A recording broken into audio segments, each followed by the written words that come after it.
নানা প্রতিকূলতার মাঝেও কুমিল্লার দেবিদ্বারে গোমতী নদীর চরে শশা চাষ করছেন কৃষকরা।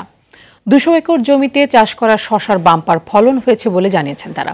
এখানকার উৎপাদিত শশা যাচ্ছে ঢাকা, চট্টগ্রাম সহ দেশের বিভিন্ন স্থানে। কৃষি বিভাগের সহযোগিতা পেলে আগামীতে শশার আবাদ বাড়ানোর আশা কৃষকদের। কুমিল্লা প্রতিনিধি আবুল খায়ের তথ্য চিত্রে আরো জানাচ্ছেন নাদিরা সুলতানা।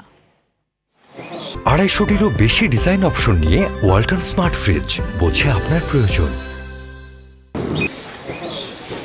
কুমিল্লার দেবিদ্বার উপজেলার বারেরাচর, লক্ষ্মীপুর, খলিলপুর সহ কয়েকটি গ্রামের গোমতীর চরের ২০০ একর জমিতে শশা চাষ করেছেন কৃষকরা। চলতি মৌসুমে আবহাওয়া ভালো থাকায় ভালো ফলনে খুশি তারা। তাই জমিতে ছোট ঘর বানিয়ে রাতে শশা পাহারা দিচ্ছেন। আর বাজারে দাম ভালো পাওয়ায় লাভবান হচ্ছেন চাষিরা। চরের এই ফসল স্থানীয় চাহিদা মিটিয়ে চট্টগ্রাম, ঢাকা সহ বিভিন্ন জেলায় পাঠানো হচ্ছে।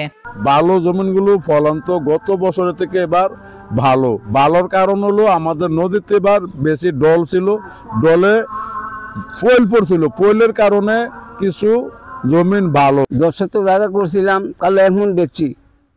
আর তো শশা ওখানে আর নাই, গাছ মেরে যে গায়, সার পাই না, ওষুধ আনতাম গেলে পাই না। কিন্তু কি কৃষি অফিসার কোনো আমরা কাছে আইসে না। শশা ভালো এর জন্য এখান থেকে কিনে নিতেছি আর কি। অন্যান্য জায়গাতে শশা আছে, আর এখানে শশা আরেকটু যদি ভালো হইতো, যদি সরকারি ভাবে যদি কোনো সহযোগিতা পাইতো তারা, ঠিক আছে, আরেকটু ফলন ভালো হইতো। যদি সরকারি কিছু পাওয়া যেত তাহলে আমাদের কৃষকরা অনেক ভালো থাকতো বা অনেক ভালো ফসল হতো। দাম তো এবার ভালোই, ফলন তো নাই, হাঁস মাছ দিতাম পারি না, ওষুধ দিতাম পারি না, দাম তো ভালোই।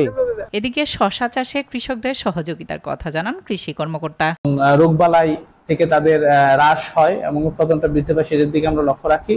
এবং যে কৃষকরা আছেন, আমার তাদের প্রতি পরামর্শ থাকবে, স্থানীয় উপজেলা কৃষি অফিস অথবা উপসহকারী কৃষি অফিসের সাথে যোগাযোগ করলে অবশ্যই তারা লাভবান হবেন। এবং সঠিক পরামর্শ পেলে ডিলারের কথায় বা কোনো কীটনাশক বিক্রেতা বা বালানাশক বিক্রেতার কথায় যেন তারা কোনো বালানাশক প্রয়োগ বা অনুমান ভিত্তিক বালানাশক প্রয়োগ যদি না করেন, ওনারা যদি সঠিক সিদ্ধান্তটা নেন, একজন এক্সপার্টের কাছ থেকে যদি পরামর্শটা নেন, তাহলে অবশ্যই ওনারা লাভবান হবেন।